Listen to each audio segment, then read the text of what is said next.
By the late months of 2025, the internal structure of Iran is actively fracturing. The national currency has completely crashed, and food prices are soaring out of reach. Mass protests erupt across the country, met by a brutal government crackdown and nationwide internet blackout. Over 50,000 people are arrested, and thousands are killed in the streets. This collapse threatens the core of the Islamic Republic, a system built in 1979 specifically to oppose Western influence and establish a state ruled strictly by Islamic law. A failing economy, widespread civilian riots, and an unpopular theocracy leave the state highly exposed.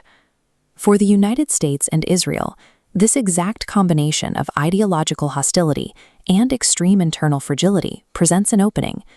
Recognizing the regime's weakness, the CIA and Israeli intelligence spend months quietly mapping the exact movements and communication patterns of Iran's top leadership. They isolate their target to a specific government compound in Tehran. The operation begins at 6 a.m. in Israel. A squadron of fighter jets takes off, heavily armed with long-range precision missiles. 2 hours and 5 minutes later, they strike the compound.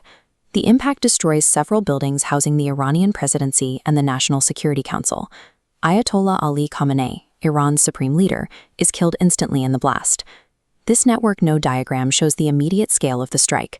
In exactly 30 seconds, 30 senior officials, including the defense minister and the chief of staff of the armed forces, are wiped out. The operational logic assumes that removing the apex of a command structure will paralyze the state. But history shows that striking the top of a highly militarized apparatus rarely neutralizes the threat.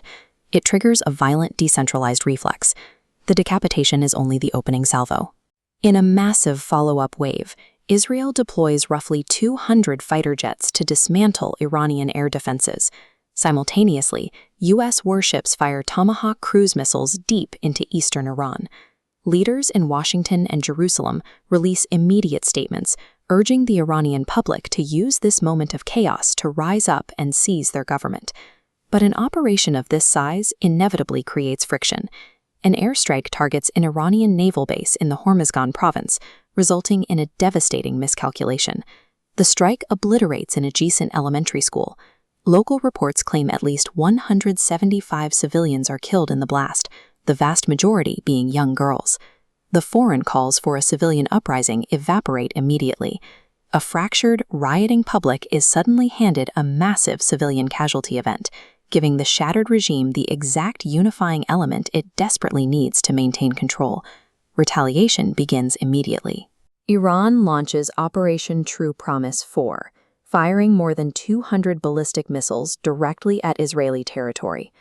In solidarity, Houthi forces in Yemen break a 3.5-month ceasefire, resuming strikes on commercial shipping lanes in the Red Sea. On this map, Iran's retaliation branches outward. Drones strike Dubai's airport and hotels, closing UAE airspace. Missiles hit Bahrain near the U.S. Navy's Fifth Fleet. Within hours, ballistic missiles blanket the region, targeting Saudi Arabia's Prince Sultan Airbase, Kuwait's airport, and Qatari civilian areas. A highly localized 2-hour assassination mission instantly expands into a multi-front regional war, pulling neighboring states into the crossfire. The ripple effects immediately hit the West. NATO places its missile defense systems in Europe and early warning radars in Turkey on high alert. Intelligence agencies prepare for the activation of sleeper cells across North America. Global oil prices spike sharply. With the conflict spreading to the Persian Gulf, economists brace for an impending global energy crisis triggered by the potential closure of the Strait of Hormuz. This map illustrates the physical limits of Iran's military capability prior to the strike. The red radius shows their ballistic missile arsenal maxing out at roughly 3,000 kilometers, proving they lacked the physical reach to threaten the U.S. mainland. This creates an immediate legal crisis. Launching a preemptive military strike without congressional approval bypasses the U.S. Constitution. Attacking a nation that poses no imminent physical threat violates international law. Treating a sovereign adversary as a target of opportunity simply because they are internally weak trades legal integrity and global stability for a fleeting tactical victory. On the ground, the initial goal of the strike fails to materialize.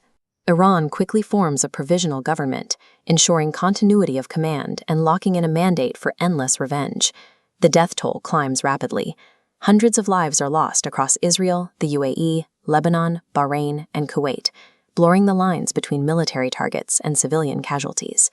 The region settles into a continuous, entrenched cycle of back-and-forth missile exchanges. The skies remain active every night. In modern asymmetric warfare, attempting to solve a geopolitical problem with a preemptive decapitation strike rarely eliminates the threat. It guarantees a compounding cycle of destruction.